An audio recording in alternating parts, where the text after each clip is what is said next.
Dear students, bioenergetics and ATP cycle के chapter में हम डीएनए पॉलीमराइजेशन पढ़ रहे हैं। और इससे पिछले वीडियो में हमने डीएनए स्ट्रक्चर और different types of replication methods के बारे में स्टडी किया था, जिनमें हमने 3 मेथड्स डिस्कस किए थे। एक था कंजर्वेटिव, एक सेमी कंजर्वेटिव और एक था डिस्पर्सिव मेथड। तो जो सेमी कंजर्वेटिव मेथड है, जनरली वो सभी प्रकार की सेल्स में पाया जाता है, प्रोसेस पाया जाता है। और इस रेप्लिकेशन मेथड को प्रूव किया था मेसेल्सन एंड स्टॉल ने। उन्होंने बताया था कि जो पेरेंटल डीएनए है, जब उसमें नाइट्रोजन जो N14 है उसको हम इसके आइसोटोप N15 से रिप्लेस कर दें, और उसके बाद में जो फर्स्ट जनरेशन ऑफ रेप्लिकेशन है वो स्टडी करें, एग्जामिन करें, तो उसमें हम पाते हैं कि एक स्ट्रैंड डॉटर डीएनए का उसमें N15 है, जबकि दूसरे स्ट्रैंड में N14 है। तो इससे ये कंक्लूजन निकला कि एक स्ट्रैंड है वो पेरेंट से आया है, और दूसरा जो स्ट्रैंड जिसमें N14 है वो न्यूली सिंथेसाइज्ड स्ट्रैंड है। आज हम डीएनए रेप्लिकेशन और इस रेप्लिकेशन प्रोसेस में काम में आने वाले डिफरेंट टाइप्स ऑफ एंजाइम्स हैं, प्रोटीन्स हैं, न्यूक्लियोटाइड्स हैं, प्राइमर्स हैं, इनऑर्गेनिक आयंस हैं, इनको स्टडी करेंगे, इनके रोल की बात करेंगे, इनके फंक्शंस की बात करेंगे। तो सबसे पहले हम स्टार्ट करते हैं nucleotide pool. Generally nucleotide pool की बात करें तो ये डिफरेंट टाइप्स के जो न्यूक्लियोटाइड्स होते हैं न्यूक्लियोप्लाज्म में पाए जाते हैं। ये पहले मोनोफॉस्फेट के फॉर्म में होते हैं, जो कि एक पेशिव फॉर्म में, रेप्लिकेशन में इसको यूज़ नहीं किया जा सकता। तो इस मोनोफॉस्फेट फॉर्म को फास्फोरिलेशन के द्वारा, जो कि फास्फोरिलेज एंजाइम के द्वारा कैटलाइज होती है, ट्राइफॉस्फेट फॉर्म में कन्वर्ट किया जाता है। और ट्राइफॉस्फेट जो फॉर्म है वो एक्टिव फॉर्म है और रेप्लिकेशन में यूजेबल फॉर्म है। ये different types of active forms हैं न्यूक्लियोटाइड्स की, DATP, DGTP, DCTP, DTTP। इसके बाद में हम एंजाइम्स की बात करें तो रेप्लिकेशन प्रोसेस में बहुत सारे एंजाइम्स हैं वो काम में आते हैं। सबसे पहला एंजाइम टोपोआइसोमरेजेज।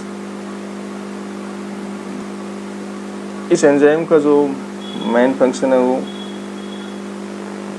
कॉइलिंग की टेंशन को रिलीज करने का होता है, रिमूव करने का होता है बाय ब्रेकिंग एंड रीचिलिंग। और ये कॉइलिंग की टेंशन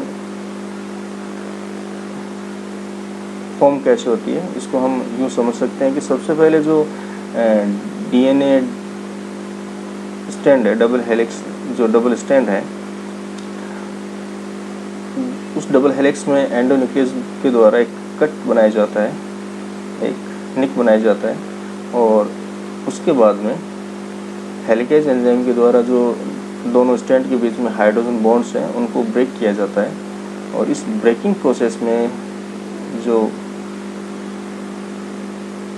डबल हेलिक्स पैटर्न में जो डीएनए बचा हुआ है वो सुपर कॉइल्ड हो जाता है, और इस सुपर कॉइलिंग के कारण टेंशन फॉर्म होती है।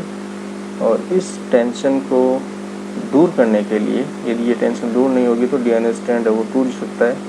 तो इसको दूर करने के लिए टोपोआइसोमरेज एंजाइम डीएनए स्ट्रैंड को ब्रेक करता है और उसके बाद में उसको रीसील करने का काम करता है। इसके बाद में नेक्स्ट एंजाइम की बात करें तो ये हेलिकेज एंजाइम है, जिसको रैप प्रोटीन भी बोलते हैं। और हमने अभी बात की कि डीएनए के जो दोनों स्ट्रैंड होते हैं उनके बीच में हाइड्रोजन बॉन्ड्स होते हैं, उनको तोड़ने का काम हेलिकेज एंजाइम के द्वारा किया जाता है। अनवाइंडिंग का या एनजीपिंग का काम है वो हेलिकेज एंजाइम के द्वारा कैटलाइज होता है। नेक्स्ट एंजाइम डीएनए पॉलीमरेज, और इसके डिफरेंट टाइप्स होते हैं। यहाँ पे हम 3 टाइप्स स्टडी करेंगे। पहला है डीएनए पॉलीमरेज थर्ड, और ये एंजाइम है वो डीएनए रेप्लिकेशन के लिए रेस्पॉन्सिबल होता है इन 5' एंड टू 3' एंड डायरेक्शन। इसके बाद में हम देखते हैं डीएनए पॉलीमरेज फर्स्ट। तो डीएनए पॉलीमरेज फर्स्ट जो एंजाइम है वो रिपेयर एंजाइम है, और जो फ्रेगमेंट्स के बीच में जो गैप्स बनते हैं उनको फिल करने का काम डीएनए पॉलीमरेज फर्स्ट के द्वारा किया जाता है। और इसके साथ इसकी एक्सोन्यूक्लियस एक्टिविटीज़ भी होती है, पॉलीमराइजिंग एक्टिविटीज़ भी होती हैं। बैक्टीरियम सेल की बात करें, और साथ में ये प्रूफ रीडिंग का काम भी करता है। कह सकते हैं कि ये जो मिसमैच्ड जो न्यूक्लियोटाइड्स होते हैं उनको रिमूव करके मैच्ड न्यूक्लियोटाइड है वो कॉम्प्लीमेंट्री स्टैंड पे सेट करता है। इसके बाद में थर्ड डीएनए पॉलीमरेज सेकेंड, और ये एडिटिंग रोल प्ले करता है रेप्लिकेशन में। नेक्स्ट एंजाइम है वो आरएनए प्राइमेज एंजाइम है। हम बात करें डीएनए रेप्लिकेशन की, तो डीएनए रेप्लिकेशन प्रोसेस में आरएनए प्राइमर्स है वो रेप्लिकेशन प्रोसेस को इनिशिएट करने के लिए उत्तरदायी होते हैं, रिस्पॉन्सिबल होते हैं। और ये जो छोटे छोटे जो सेगमेंट होते हैं आरएनए के, उनको आरएनए प्राइमर्स बोलते हैं और ये आरएनए प्राइमेज एंजाइम के द्वारा सिंथेसाइज्ड होते हैं। इसके बाद हम बात करते हैं डीएनए लाइगेज की। तो ओकाज़ा की जो फ्रेगमेंट्स बनते हैं लैगिंग स्ट्रैंड पर, जो टुकड़ों में बनते हैं, तो इनको सीलिंग करने का काम डीएनए लाइगेज के द्वारा किया जाता है, जिसमें एटीपी यूज़ होती है।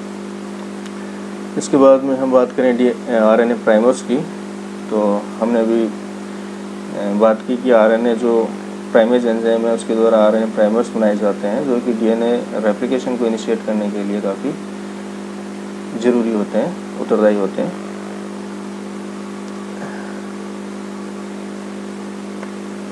प्रोकैरियोटिक डीएनए पॉलीमरेज की हम बात करें, तो यहाँ पे जनरली हम 3 डिफरेंट टाइप्स के जो एंजाइम्स हैं, पॉलीमरेज एंजाइम है, फर्स्ट, सेकंड और थर्ड, उन्हीं की बात करेंगे।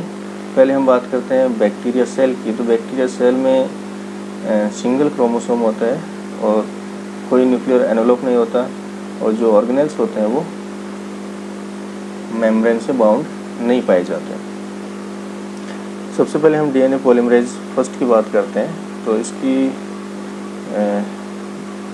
डिस्कवरी या आइसोलेशन किया गया था सबसे पहले 1960 में, वो आर्थर कॉर्नबर्ग के द्वारा किया गया था। और इन्होंने बताया कि जो डीएनए रेप्लिकेशन के लिए जो मेजर रिस्पॉन्सिबिलिटी है वो डीएनए पॉलीमरेज फर्स्ट एंजाइम की होती है। लेकिन बाद में ये पाया गया कि डीएनए पॉलीमरेज थर्ड है वो मेन रिस्पॉन्सिबल है डीएनए रेप्लिकेशन के लिए, जबकि इनका रोल है वो डिफरेंट है। तो हम यहाँ पे 5 एक्टिव साइट्स दिखाई गई है डीएनए पॉलीमरेज फर्स्ट की। एक टेम्पलेट साइट है, दूसरी प्राइमर साइट है, तीसरी 5 prime to 3 prime cleavage site है ये, और यहाँ पे एक न्यूक्लियोसाइड ट्राइफॉस्फेट साइट है, और फिफ्थ जो साइट है वो है 3 prime to 5 prime end cleavage site. जो मेन जो रोल होता है आरएनए पॉलीमरेज फर्स्ट का, वो आरएनए प्राइमर्स को रिमूव करने का होता है, और जो गैप्स होते हैं उनको 5 prime end to 3 prime end की डायरेक्शन में फिल करने का काम करता है। पॉलीमराइजिंग एक्टिविटी का काम इसका होता है। डीएनए पॉलीमरेज फर्स्ट एंजाइम की एक्टिविटीज़ की बात करें तो इसकी 2 एक्टिविटीज़ होती हैं। एक तो पॉलीमराइजिंग एक्टिविटी होती है और एक होती है एक्सोन्यूक्लियस एक्टिविटी, जिसमें एक्सोन्यूक्लियस एक्टिविटी में ये क्या करता है, जो मिसपेयर्ड जो न्यूक्लियोटाइड्स होते हैं उनको रिमूव करता है, और वहाँ पे मैच्ड न्यूक्लियोटाइड्स हैं वो आते हैं, और उसके बाद में एक बैलेंस्ड स्टैंड है वो सिंथेसाइज्ड होता है। तो सबसे पहले हम पॉलीमराइजिंग एक्टिविटी की बात करें तो यहाँ पे हम देख रहे हैं कि 2 स्टैंड है, एक पेरेंटल जिसको डीएनए टेम्पलेट कह रहे हैं, और दूसरा स्टैंड जो अभी सिंथेसिस इसमें हो रहा है उसकी हम बात करते हैं। तो यहाँ पे जो न्यूक्लियोटाइड आएगा वो ट्राइफॉस्फेट फॉर्म में होगा। तो यहाँ पे 2 फॉस्फोरस है वो पायरोफॉस्फेट की फॉर्म में बाहर रिलीज कर दिए जाते हैं, और यहाँ पे एक फॉस्फोडाइएस्टर बॉन्ड फॉर्म होता है, और ये कंटिन्यूशन में यहाँ पे बॉन्डेड हो जाता है। तो ये तो डीएनए पॉलीमरेज फर्स्ट की पॉलीमराइजिंग एक्टिविटी थी। अब हम एक्सोन्यूक्लियस एक्टिविटीज़ की बात करें तो हमें पता है कि जो प्यूरिन और पिरिमिडिन बेस है वो आपस में बॉन्ड बनाते हैं, पेयर करते हैं, और उनकी पेयरिंग का जो कॉम्बिनेशन है वो भी फिक्स होता है एडेनिन थाइमिन के साथ, साइटोसिन ग्वानिन के साथ। तो यहाँ पे हम देख पा रहे हैं कि ये जो न्यूक्लियोटाइड है इसमें जो नाइट्रोजन बेस है वो पिरिमिडिन टाइप का है, और यहाँ पर भी पिरिमिडिन टाइप का है। इनके दोनों के बीच में हाइड्रोजन बॉन्डिंग या पेयरिंग होनी इम्पॉसिबल होती है, मतलब ये मिसमैच्ड न्यूक्लियोटाइड है। इसको यहाँ से एक्सोन्यूक्लियस एक्टिविटी के द्वारा रिमूव किया जाता है और एक मैच्ड न्यूक्लियोटाइड यहाँ पे लाया जाता है। तो ये यहाँ पे एक प्रूफ रीडिंग फंक्शन हो गया इसका डीएनए पॉलीमरेज फर्स्ट का। अब हम इसके फ्रेगमेंट्स की बात करें तो डीएनए पॉलीमरेज फर्स्ट के दो फ्रेगमेंट होते हैं। एक लार्जर फ्रेगमेंट होता है जिसको क्लिनोव फ्रेगमेंट कहते हैं, जिसमें दो प्रकार की एक्टिविटीज़ होती हैं, 3' end to 5' end exonuclease activity और 5' end to 3' end polymerizing activity. और जो स्मॉलर फ्रेगमेंट होता है उसमें 5' टू 3' एक्सोन्यूक्लियस एक्टिविटी पाई जाती है। अब हम बात करते हैं डीएनए पॉलीमरेज सेकंड। तो डीएनए पॉलीमरेज सेकंड इस एंजाइम के द्वारा 5' टू 3' डायरेक्शन में रेप्लिकेशन की ग्रोथ की जाती है, और इसमें ये 3' OH जो फ्री ग्रुप है उनका यूज करता है। इसमें 3' टू 5' एक्सोन्यूक्लियस एक्टिविटीज़ पाई जाती है, लेकिन 5' टू 3' एंड एक्सोन्यूक्लियस एक्टिविटीज़ है वो नहीं पाई जाती। ये जो एक्सोन्यूक्लियस एंजाइम होता है और एक एंडोन्यूक्लियस एंजाइम होता है, इनको दोनों को कंपेयर करें तो हम पाते हैं कि जो एंडोन्यूक्लियस एंजाइम है वो एक निक या कट बनाता है स्टैंड पर, जबकि एक्सोन्यूक्लियस एंजाइम है वो न्यूक्लियोटाइड्स को ब्रेक कर देता है।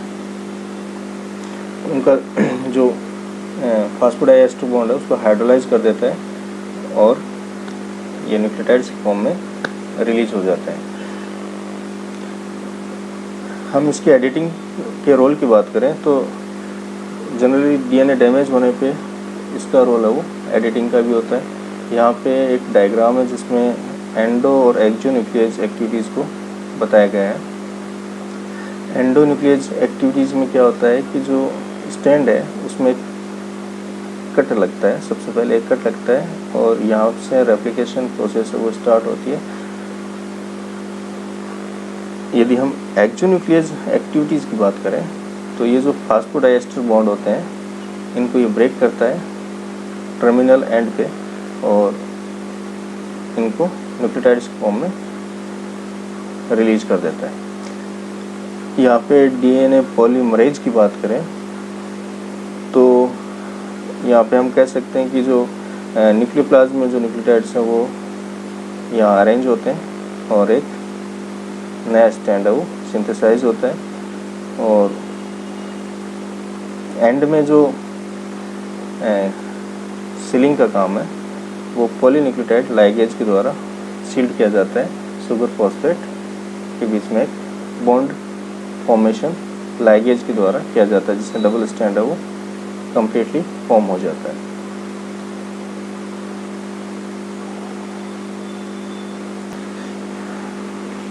थैंक यू, आज के लिए इतना ही।